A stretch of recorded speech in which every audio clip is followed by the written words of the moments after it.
તમામ વાલીઓ, હું ધોરણ 10 ઈ સીસારા હેમિલના વાલી. હું પણ એક બ્યુટિશિયન જ છું. પહેલાં દીદીની જેમ દીદીએ કીધું કે પણ હું એક બ્યુટિશિયન પણ છું ને એક ટીચર પણ છું. જેમ કહે છે કે સૌથી પહેલાં ગુરુ આપણી માં હોય છે, એવી જ રીતે મને આજે આજના વિચારો રજૂ કરવાની તક મળવા બદલ શાળાનો હૃદયપૂર્વક આભાર માનું છું. આ શાળા માત્ર શિક્ષણ જ નહીં પરંતુ બાળકોની સર્વાંગી વિકાસ પણ ધ્યાન આપે છે અને અમને વાલીઓ તરીકે ખૂબ ગર્વ અનુભવે છે. શિક્ષકો બાળકોને જ્ઞાન સાથે સંસ્કાર, શિસ્ત અને આત્મવિશ્વાસ પણ આપે છે. એ જ આજના સમયમાં અત્યંત મહત્વપૂર્ણ છે. વાલી તરીકે અમારું પણ કર્તવ્ય છે કે અમે શાળા સાથે સહકાર રાખીએ, બાળકોને નિયમિત અભ્યાસ માટે પ્રોત્સાહિત કરીએ અને શાળા ઘર વચ્ચે સારો સંવાદ જાળવીએ. શિક્ષક, વિદ્યાર્થી અને વાલી આ ત્રણેય સાથે મળીને જ બાળકનું સશક્ત ભવિષ્ય ઘડી શકાય. બીજું કે ખાસ કરીને ગ્રાન્ટેડ શાળાની અંદર મેં આજે પહેલી વાર જોયું કે ઘણી બધી શાળામાં ધોરણ 10 અને 12 બધી સ્કૂલોની અંદર વાંચવાનો રીડિંગ સમય મળી ગયો છે. બધા જ બાળકોને રજા પડી ગઈ છે. આપણી શાળાના ઘણા વાલીઓ એવી વાત કરે છે આપણા બાળકોને તો હજી રજા નથી મળી, બધી શાળામાં વાંચવાની રજા મળી ગઈ. પણ એ પણ વિચારવા જેવું છે. જે રસિકભાઈનું થિંકિંગ એવું છે કે જે હોશિયાર બાળકો છે એ શાળાએ નહીં આવે તો પણ રીડિંગ કરશે, જ્યારે નબળું બાળક ફક્ત 3 કલાક બેસીને અમારી સામે 1 કલાક તો રીડિંગ કરશે ને.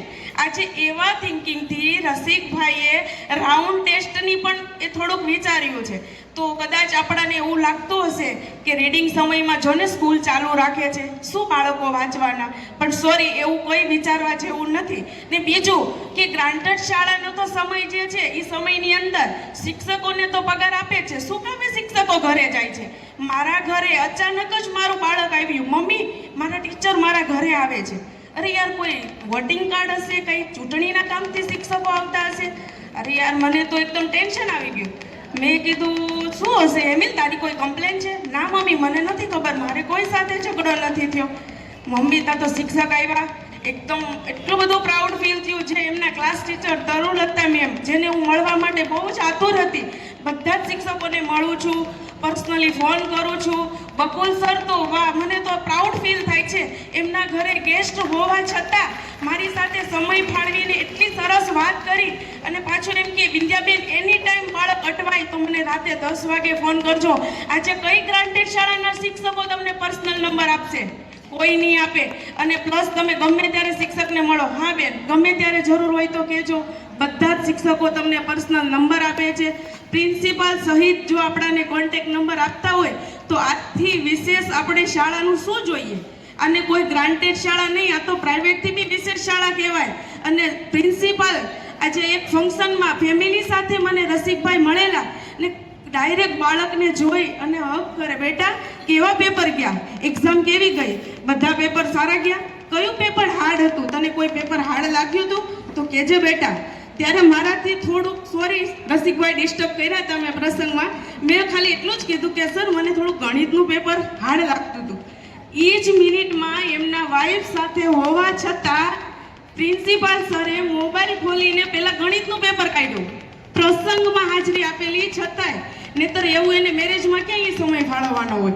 પહેલા તો એના માટે હું તો એમ કહું વાલી ખૂબ જોરદાર તાલી વગાડો આજે પ્રિન્સિપાલ માટે. એનો પ્રસંગમાં હોવા છતાં જો એ ગણિતનું પેપર કાઢ્યું, બેટા તું ક્યાં અટવાણો, કયો સવાલ નથી આવડ્યો, તું મને ટીક કરીને ઓફિસમાં આવ. પ્રસંગમાં આ વસ્તુ નથી હોતી, પણ તો બી એને મને સમય આપ્યો. હું તો એમ કહું કે બકુલભાઈ, પ્રકાશસર પરમાર, પિનલ મેમ તો રસિકભાઈ પિનલ મેમને ખાલી સ્વિચ જ ચાપ આપી દે છે. બાકી પિનલ મેમ તો શું કરે છે ખબર? બધા જ શિક્ષકોને બરાબર દોડાવે છે. અને પાછા શું કે દ્વિતીય એક્ઝામ પતે ને એટલે રાઉન્ડ ટેસ્ટ લેવાની છે. વિચાર તો કરો, શિક્ષકોને ખાલી 5 કલાકની નોકરીનો જ મતલબ છે, છતાંય ઘર ગણે, બધા ચાલીને બધાના ઘર પૂછીને ચોકલેટ આપે, પેન આપે, પ્રોત્સાહન કરે છે. આનાથી વિશેષ આપણી સ્કૂલમાં શું જોઈએ બીજું? વાહ વાહ વાહ, મને તો બહુ પ્રાઉડ ફીલ થયું કે ગુરુજી આપણા આંગણે આવ્યા અને આપણા બાળકને હક કરીને એટલું સરસ પ્રોત્સાહન આપે. આ બધું એક મિનિટમાં ખાલી રસિકભાઈ તો કહીને છૂટા કે આપણે જવાનું છે, પણ શિક્ષકોને નોકરીનો સમય પૂરો થઈ ગયો છે છતાં બી ઘરે જાય છે. એક્સ્ટ્રા પગાર આપણે આપવાના જ, આપણે કોઈ ચાર્જ આપવાના જ. Thank you so much. આટલો મને બોલવાનો મોકો આપ્યો. ખૂબ ખૂબ ધન્યવાદ રસિકભાઈ.